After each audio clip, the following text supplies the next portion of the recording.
Hello and welcome back to Reason News with me, Allisha Gayapersad Chetty. President Joe Biden's decision to pardon his son Hunter has indeed sparked controversy and criticism within the Democratic Party. We delve into a controversial pact surrounding South Africa's Basic Education Laws Amendment Act, or BELA Act. President-elect Donald Trump has threatened to impose a 100% tariff on imports from BRICS nations if they attempt to create or back a new currency.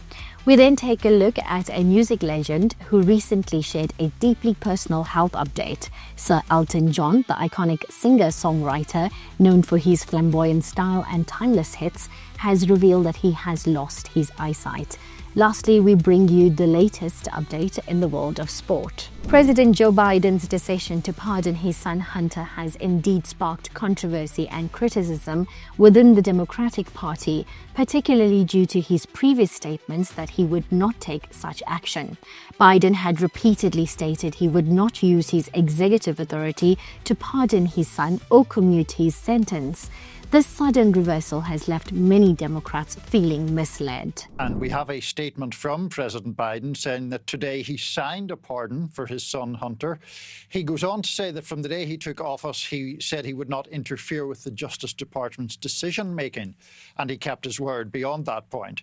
But then he says that the charges in this case came about only after several of my political opponents in Congress instigated them to attack me and oppose my election. So, I mean, obviously this is going to be hugely controversial. There's no question about that. It is somewhat unexpected in that the White House had previously suggested this would not happen.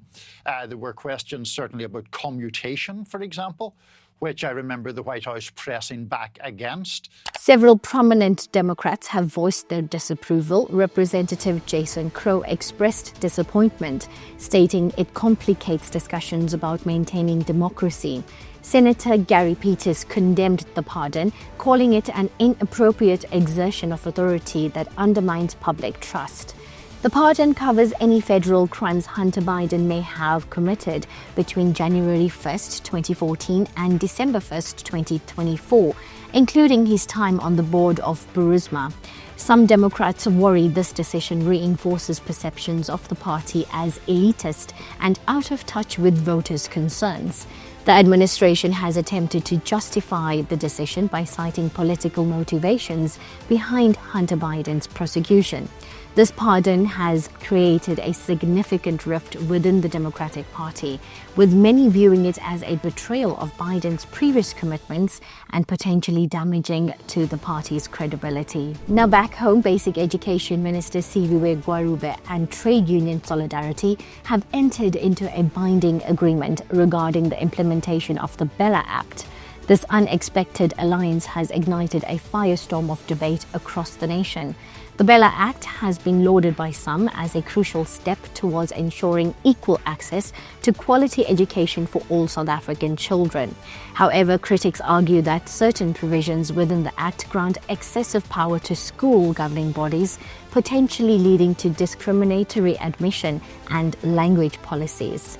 Lisa Seftel, the Executive Director of NEDLAC, which is National Economic Development and Labour Council, has clarified that the agreement reached between Solidarity and Basic Education Minister Siviwe Gwarube on the BELA Act is not binding on any other process. There is an agreement, not with AfriForum.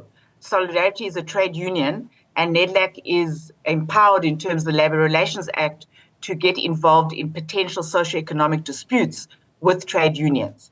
Let me also just say that the agreement is not a settlement on what should happen with Schedules 4 and 5, but it is an agreement that the Minister of Basic Education will recommend certain issues to the President for his consideration. So it's not an agreement, but a settlement. Could you clear that up for us? What's the difference?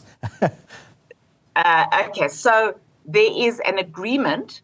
There was an agreement signed between the Minister of Basic Education and Solidarity. The agreement between Gwarube and Solidarity seeks to address these concerns by delaying the implementation of the controversial clauses 4 and 5, which deal with language and admission policies.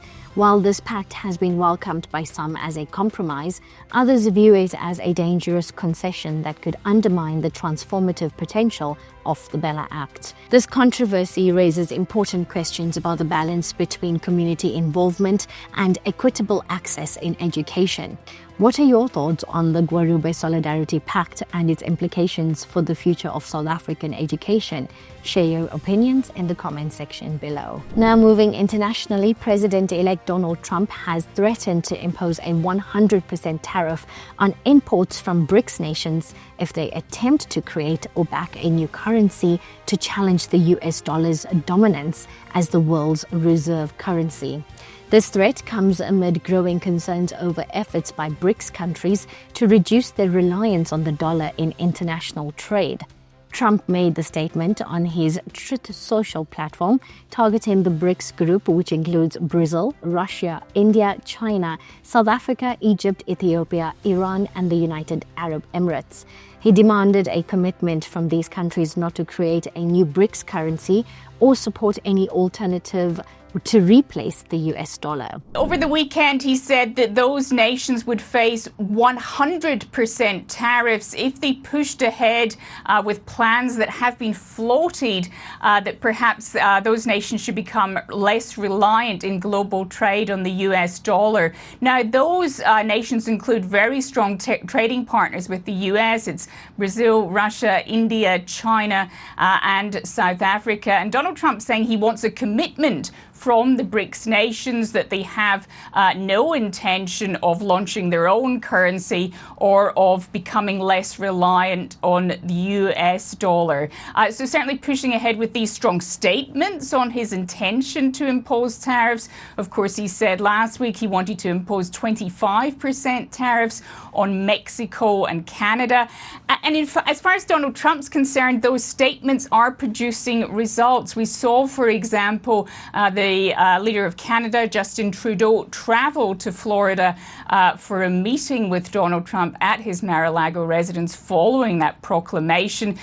We don't know exactly what happened there, but Donald Trump said that the meeting was very productive.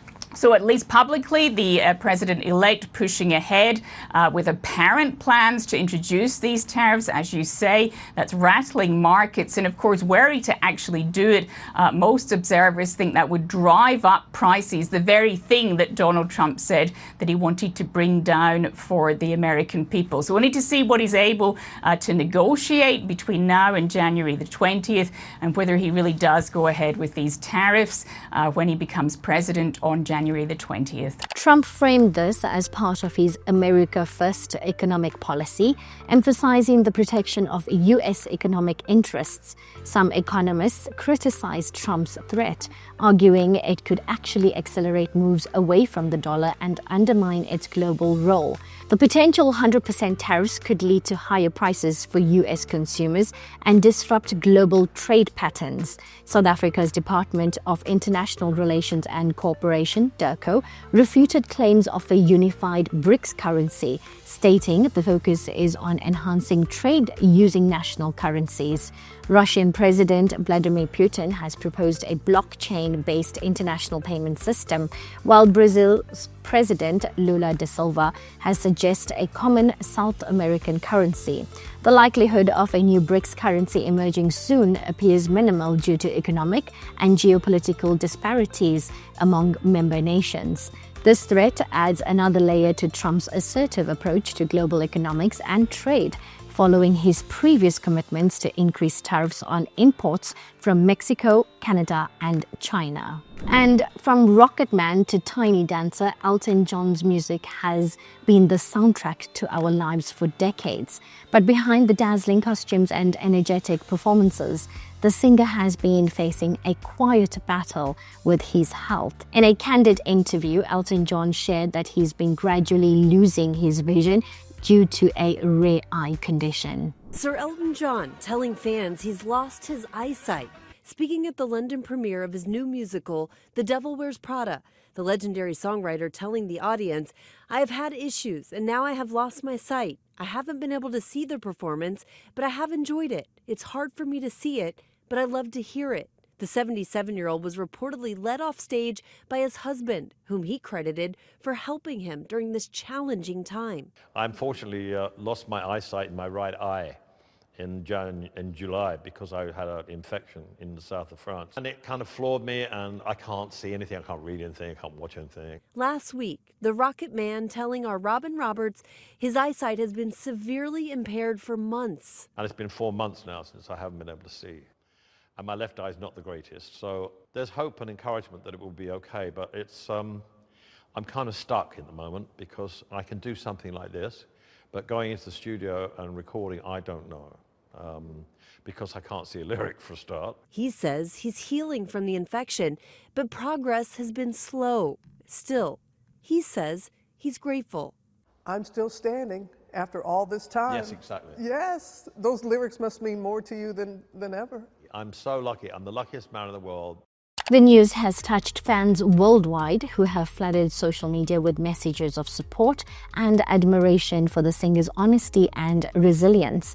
Despite this challenge, Elton John continues to tour and perform, proving that his spirit and passion for music remain as strong as ever. Elton John's story is a reminder that even our biggest idols face human struggles. His openness about his vision loss sheds light on the importance of perseverance and the power of music to transcend any obstacle. Now in the world of sport, France star Kylian Mbappe has referred his former club PSG to the disciplinary committee of the French league in a row over unpaid wages and bonuses, a source close to the body told AFP on Monday. Switzerland's Camille Rust won the Killington Slalom on Sunday, taking full advantage of the absence of injured Michaela Schifrin to capture her first Alpine World Cup victory with an outstanding second run.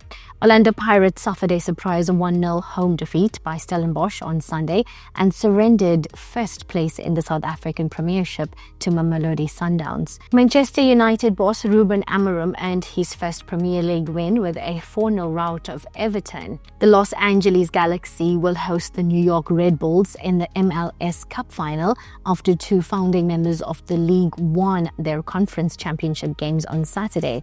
AC Milan swept past Empoli 3-0 on Saturday to cut the gap separating them from Serie A's European places to 3 points. Newly crowned four-time world champion Max Verstappen claimed his first pole position for 5 months on Saturday when he beat George Russell in a tense and tight qualifying at the Qatar Grand Prix. And that's a wrap on today's episode. Don't forget to like, share and subscribe to Reason News for more in-depth coverage of the news that matters to you. Until next time, stay informed and stay engaged.